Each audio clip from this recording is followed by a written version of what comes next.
Neurons, on the ready, go. I'm Robert Fountain. I'm a two-time winner of the Mental Calculation World Cup and the first Grandmaster of Mental Calculation. And I'm Alex Bellos. Record breaker. In this week's discovery on the BBC World Service, I'm entering the world of the supercalculator. Then you're a record breaker. A record maker. The fastest adders, multipliers and square rooters on the planet. If you're the best, the worst, the longest, the most, if you're the base, the ace. When did you first get interested in mental calculation as a sport, something competitive? It was Wednesday, the 17th of December 1980, shortly after 5 p.m. You being serious? I can be that precise because I just watched an episode of the TV show Record Breakers, and on it was a mental calculator, a Dutchman called Wim Klein. He was extracting the 13th root from a 100-digit number, and I just found this amazing. So that sort of ignited my interest. And how old were you at the time? I was 11. So you were at an age where you could calculate? I was already reasonably good with numbers. I had a reputation. I think I always finished first at school in the maths lesson. But it was only from that point that I dedicated my life really to pursuing this dream of being the world's best mental calculator. We're really very lucky this evening. We have with us in the studio two men whose abilities as calculators are probably greater than those of any other men of whom historical records exist. Back in the mid-20th century, before the age of home computers and pocket calculators, the ability to do sums in your head was a crucial life skill. Some people developed this skill to almost superhuman levels, like New Zealander Alexander Aitken and Dutchman Wim Klein, here in 1954. Now, Mr. Klein, what is the square of 3039? 3039 squared is 9,235,521. Well, another one, 4531 squared. 20,529,961. And you agree, Professor Aitken, that he was right? I would agree. I think that I wasn't quite as fast on that one as Mr. Klein. Klein was not just a performer, he also worked as a human calculator at CERN in Geneva, helping do calculations for the physicists before the widespread availability of electronic computers. He inspired a generation of mental mathletes, like Robert Fountain. How much practice were you doing? In the early days, it would just be passive. Certainly in the 70s and 80s, because British car number plates had random three-digit numbers on them. And so every now and then a number would flash into view, a three-digit number, and I would factor it or square it or something. So if I was to give you a three-digit number, you could square it pretty fast? Yeah. So how about 725? 525, you gave me quite an easy one. Yeah. I was trying to make it easy for you. Yeah. For the diehards like Robert Fountain, the real prize is success at the Mental Calculation World Cup, an event which happens in Germany every 2 years. Robert won in 2004 and 2006. This year, I'll be joining him to see if his neurons are still firing on all cylinders. You won the first two, which was in 2004 and 2006. You haven't won any since then. No. What are your hopes for this year? I don't think I can win. I mean, even if I spent the last 2 years doing nothing but practicing, I wouldn't win. Why is that? I think the standard now is so high, and there's a generation of competitive calculators that are focused entirely on competitions. I'm sort of old school with my number patterns and things, but if I can finish 5th place overall, then I'll be very pleased. I mean, I did manage that, I think, 4 years ago. 33 mathletes from 16 different countries, from Cuba to Japan via Bulgaria and Kyrgyzstan, are competing in this year's event, held in Wolfsburg over the last weekend in September. There are 6 different categories, including addition, multiplication, and square roots. Only pencils allowed. The venue is a spectacular Zaha Hadid-designed science museum, and I arrive early to get a sense of the build-up and to find out about the runners and riders, by which I mean the adders and the multipliers. So we're just arriving at the social on the eve of the competition, where I'm hoping to be chatting to some of the supercalculators. I'm expecting this obviously to be kind of raucous and drunken affair. Hi, I'm Martin, member of the jury here, and I'm a student. I have studied mathematics, but I'm a lousy mental calculator, and I would like to calculate better, and so jury is the right place here for me. Do you know everyone here? Where are they from, and who are the favourites? The names to watch? Oh, there is a Korean lady, which is absolutely fabulous, and she's a very nice person. And I'm very excited to meet her. She's very nice, or because she's a great calculator? I say both. I can see Robert over there. Let's see if I can catch his attention. He's actually been kind of slightly mobbed by friends. Robert, good to see you. Yeah, good to see you again. So, how are you feeling? You were excited about... I'm terrified, actually. Why is that? Well, I reviewed the sheet of competitors and realised that probably most of them are way, way above the level I'm at. So I was sort of, I think... We shall see. I'm sure you'll do better than you think. Well, if I finish in the top 10, I think that must be counted as a success. So who are the people here who you are most afraid of? Well, there's Young-hee Lee from South Korea, who the consensus is that she's probably the best mental calculator in the world, bar nobody. Wow. And she's one of the favourites. The Japanese are always strong as well. The Japanese won last time. Yeah. And is the winner last time here this time? No. He's not. But there's such a depth of talent in Japan that they could probably send a new person every time and be favourites, or one of the favourites. Robert has touched on one of the underlying themes of international competitive mental calculation, the battle between East and West, between those, like the Japanese and Koreans, who have learned calculation with an abacus, and those, like Robert, who haven't. But there's a generational battle too. The contestants vary in age from 10 to 74. I'm Mohammed Elmir from Lebanon. And you are the world junior calculation champion, is that right? Yes, in the Junior 2 category, which is under 15 years. So how old are you? I'm 14.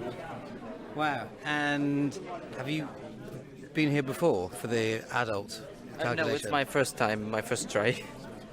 How many hours a day have you been training? For how long? Well, I started training for this about a month ago, and it was like 3-4 hours a day, but only for a month. Before I was like 2 hours maximum. And I hear that your specialty is square roots or cube roots. Well, the two are my specialty, actually. Right. Yes, I'm good in exact cube roots and in exact and inexact square roots. And how do you do the calculation in your head? Yes, I use the Japanese abacus, the soroban it's called, and it's kind of mixed up between the European methods and the Japanese soroban. It's a mix. How did you come across the Japanese soroban in Lebanon? Well, there was a center which teaches the Japanese soroban, and then we entered the center and won a national competition. Then I went here to the junior championships, and now I'm here for the World Cup. And what do you want to be when you grow up? I don't know. Mathematician, maybe? Maybe, just something related to the mental calculation, of course. Fantastic. Well, best of luck. Thank you.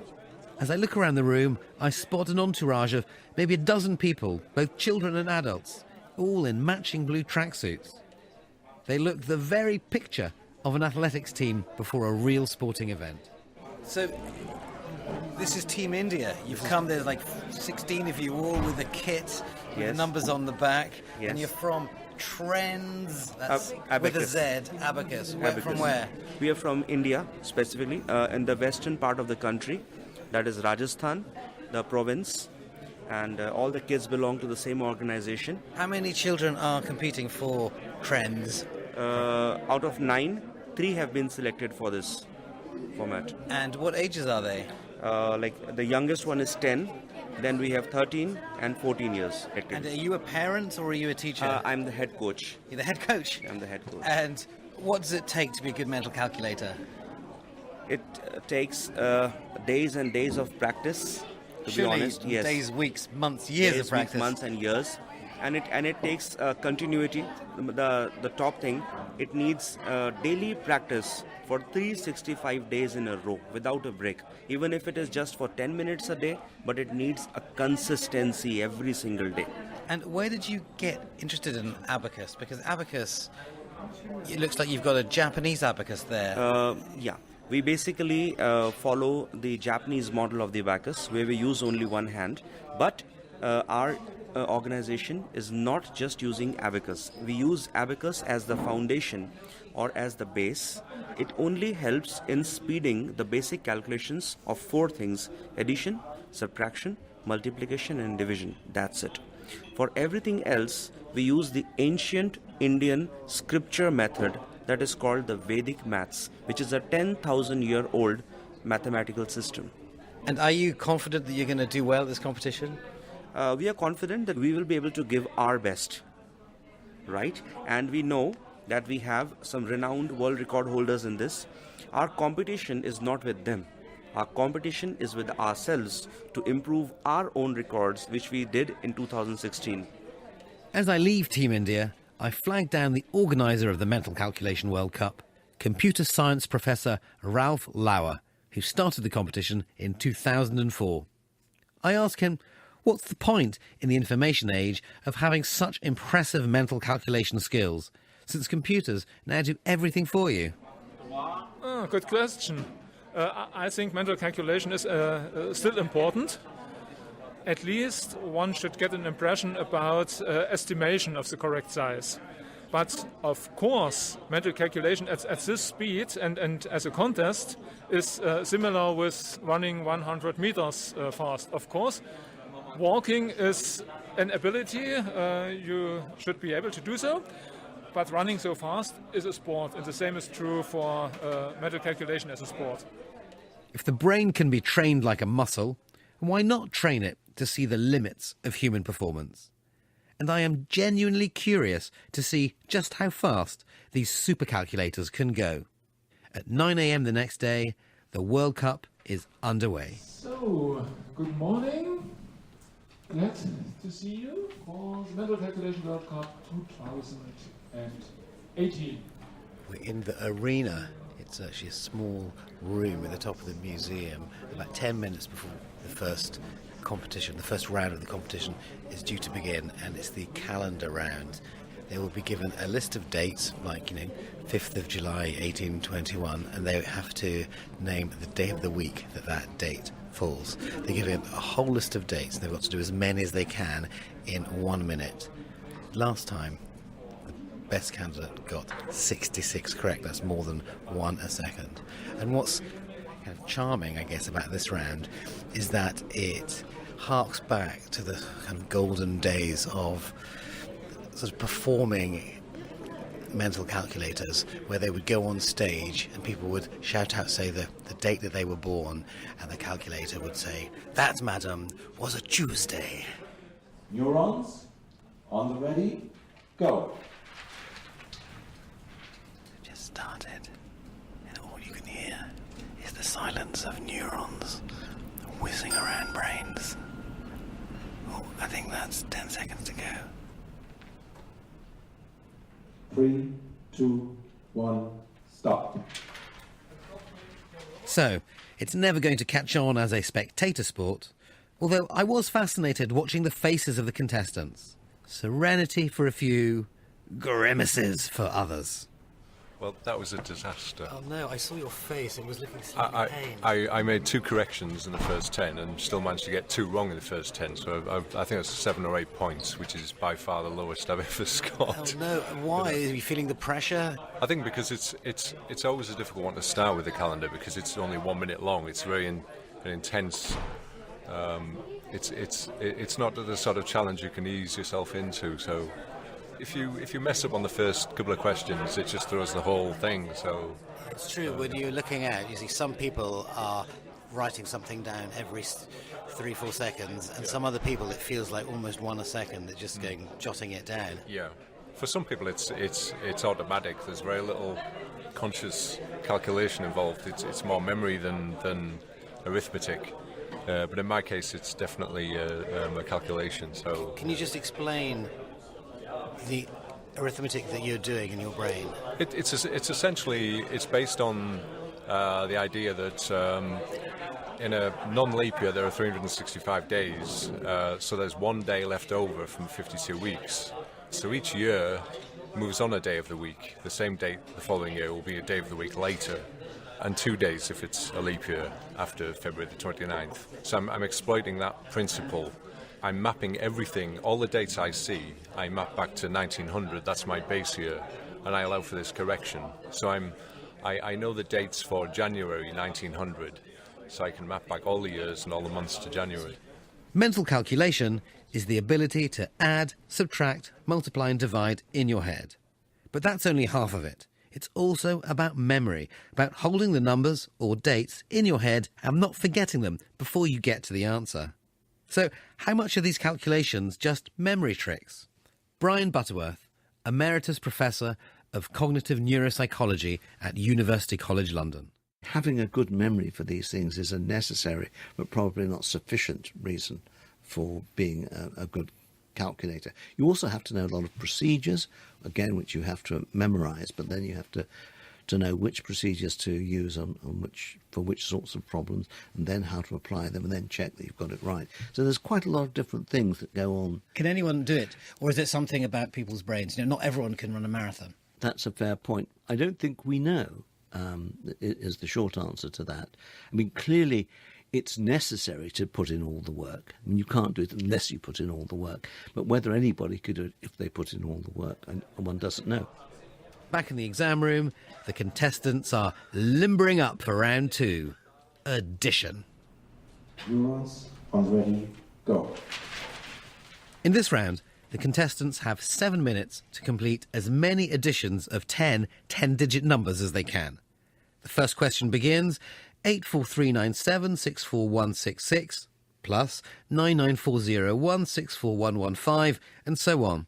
Well, I've got a degree in maths from Oxford and I managed to complete 2 in the allocated 7 minutes. Here, the top people are able to complete more than 10 times that. Because it's mental calculation, you're only allowed to write down the answer. You must keep all the carries in your head. 3, 2, 1, stop. Hey. After the addition round, it's multiplication. Each time of 2 8-digit numbers together. In the allocated 10 minutes, I can do none at all, but the best person here can do 20 of them. On the first day, there are also 2 surprise rounds, each of which includes a calculation task they have never seen before. One of today's surprise challenges was to divide a 15-digit number by a 2 or 3-digit number and to find out the remainder. Nul point for me on that one too. Andy! So I'm here at the end of day 1 with Team GB. I'm Daniel Timms. Andy Robert Shaw. Robert Fountain. And Kenneth Wilshire.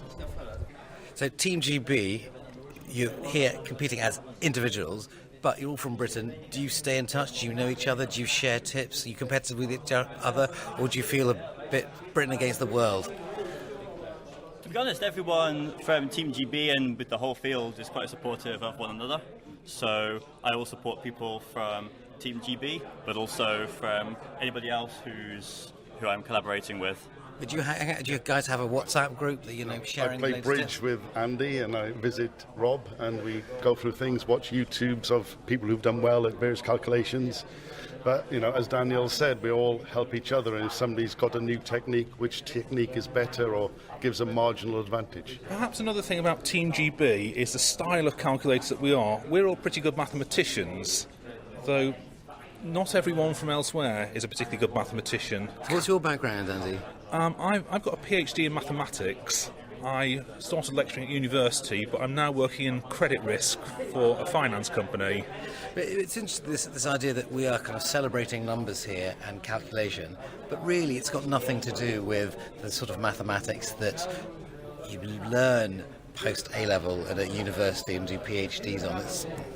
There's no real connection. So you're quite unusual to be a professional mathematician who's still interested in this stuff. My guess is maybe 1/3 to 1/2 of the competitors here today are also good at mathematics as well as the calculation. But there are some people who they can apply the algorithms really well, but they don't really understand how they work. And for them, that's not interesting. With their mathematical smarts, the Brits do much better comparatively on the surprise tasks, where they have to use their wits, than on the standard adding, multiplying and square roots tasks, which are just a question of applying pre-learned techniques. But even so, the Brits lag so far behind the abacus-trained Asians overall, it's almost like they're in a different competition, like cyclists in a motorbike race. I arrive at the beginning of day 2, where the results from the previous day are on display. So I'm just looking at the results, and if we start with here, multiplication, the best result, Tomohiro Isada, he's one of the Japanese children. He's also top square roots. Wow. In fact, the Japanese are top 2 in square roots. And in addition, it's John Hee Lee from South Korea. With the calendar, Spain. So in addition to multiplication, square roots, the arithmetic, it's a clean sweep for Asia. But Europe, in the form of Mark Sands from Spain, gets the calendar calculation. What is clear already is the dominance of the Far East, and in particular, a Japanese teenager called Tomohiro Iseda. So Tomohiro, I would say congratulations, he seems to have been top in two of the tasks. It was the square roots and the multiplication. How is he feeling? どんな気分ですか? いや、昨日の結果は嬉しいです。He feels he's happy. And how old is he? 14 years. 14? Yes. And how long has he been learning the abacus? どれぐらいそろばんを習ってますか? Since 5 years old. And are you his mother? Yes.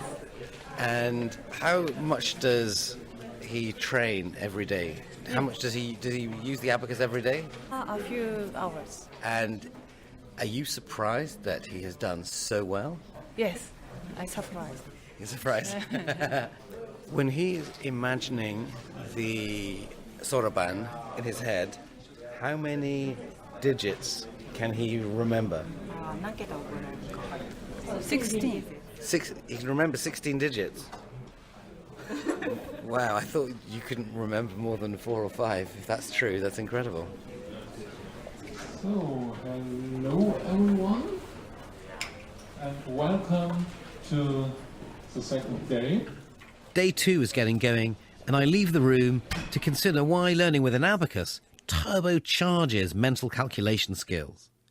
For those who have not seen one, the abacus, or soroban, is a hand-sized gadget that represents numbers by positioning beads on rods. Once you have mastered the abacus, it becomes so imprinted on your brain that you can calculate by moving invisible beads in your head. Since seeing is quicker than hearing, the abacus-trained calculators are able to calculate faster, which is proved conclusively when the name of the overall champion, the world's best mental calculator 2018, is revealed, to the surprise of no one, at the prize-giving ceremony. The trophy for the mental calculation World Cup World Champion is Tomohiro Iseda from Japan. Fantastic! The winner is 14-year-old Tomohiro from Japan, who saunters up coolly, receives his prize, slightly bows his head, stands there in relaxed posture with the other two. So the German in third place looks like the most excited. I asked Robert Fountain, the veteran former champion, for his take on the winners. Yep, not surprised. I would have expected John Hee Lee maybe to have sneaked it, but that's quite a big margin looking at the first place. And how do you feel about the fact that it is the 14-year-old who's top, and some of the things that he's doing are things that a few years ago no one thought any human would be able to do? It amazes me, even though I've seen these skills for some years now, I've witnessed them. It still surprises me every time. It's not just the speed and the accuracy. It's how young they are. I mean, especially when they come up to my waist, and Although interestingly, the Japanese haven't done as well. They've done okay, but not as well in the surprise task. Yeah, it's simply that they're young. I mean, one of the surprise tasks was a physics-based question. And if you weren't familiar with the definition of what speed is, I mean, it's a basic physics concept, but to a child, especially someone whose language skills might not match the question. So, it's definitely the age. So Tomohiro in 10 years' time will be wiping the board clean. If he's still calculating, and I doubt very much that he will be, because the tradition is that by the age of 15, 16, most of the top Soroban calculators lose interest or just grow up. When will you grow up, Robert? Never. I mean, this is my 8th competition, and I don't want to stop. It doesn't matter that I'm not good enough to win. I just enjoy seeing these people in action. I enjoyed it too. It doesn't matter that you don't need these skills, just as you don't need to be able to run 100 metres in less than 10 seconds. It's an extraordinary testament to what the human brain can do. Record breaker. You've been listening to Discovery on the BBC World Service. I'm Alex Bellos, and the producer this week was Alexandra Feacham. Now, before I go, a little test for those of you at home. What day of the week was the 22nd of November, 1969?